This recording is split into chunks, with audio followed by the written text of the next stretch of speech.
போய் பல நாள் ஆச்சு. என் மேம் ஆன்லைன் ஸ்கூல்னு சொன்னதும் இனிமேல் ஜூம் பிளாட்ஃபார்ம் தான் கிளாஸ்ன்னு சொல்லிட்டாங்க. நான் உடனே ரயில்வே ஸ்டேஷன் கிளம்பி போயிட்டேன்.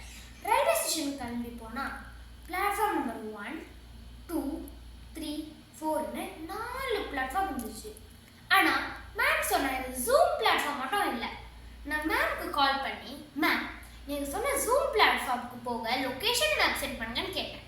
அதுக்கு மேம் சொன்னாங்க, டேய் அது ஒரு அப்ளிகேஷன், அதை நீ லேப்டாப்பில் இன்ஸ்டால் பண்ணி வீட்டில் இருந்தே கிளாஸ் அட்டெண்ட் பண்ணலான்னு சொல்லிட்டாங்க. நான் ரொம்ப ஜாலியாக இருந்தேன். எதுக்கு? நம்ம அம்மா யாரு?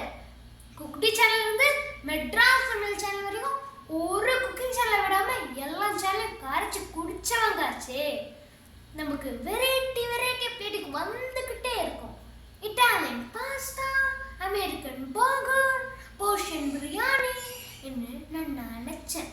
ஆனால் வந்தது நம்ம தமிழ்நாடோட ஒரு ஐகானிக் டிஷ். அது என்னது? இட்லி. அந்த கல்லு வந்திருந்தா இப்படி கேட்ச் பிடிச்சி இந்த பல்லுல அரைச்சிருப்பேன். வந்தது உப்புமா. அதை பார்க்கும் போது நம்ம யுவன் அங்கிளோட பாட்டு தான் ஞாபகம் வந்துச்சு.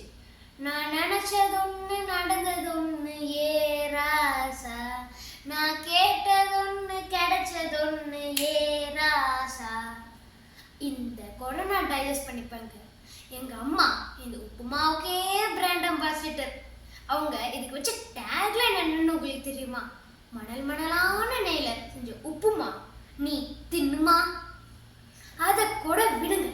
இந்த உப்புமாவை சமைச்சிட்டு எப்படி இருக்குன்னு கமெண்ட்ஸ் கேட்பாங்க. அப்போ என் அப்பா இதுக்கு எப்படி கமெண்ட்ஸ் சொல்வார் தெரியுமா? நம்ம தமிழ்நாடோட ஐகானிக் ஐட்டம்க்கே திரும்ப போவோம். தஞ்சாவூர் எதுக்கு ஃபேமஸ்? தஞ்சாவூர் பெரிய கோவில் அளவுக்கும் வேணாம், நெல் அளவுக்கும் வேணாம். ஆமாங்க, நம்ம தஞ்சாவூர் தலையாட்டி பொம்மை தான். தஞ்சாவூர் தலையாட்டி பொம்மை மாதிரி நல்லா அக்கலே ஆட்டுன்னு ஆட்டுவாரு. ஆமாங்க, நாங்களும் ஒரு உப்மா ஃபேமிலி தான். That was my set. Thank you.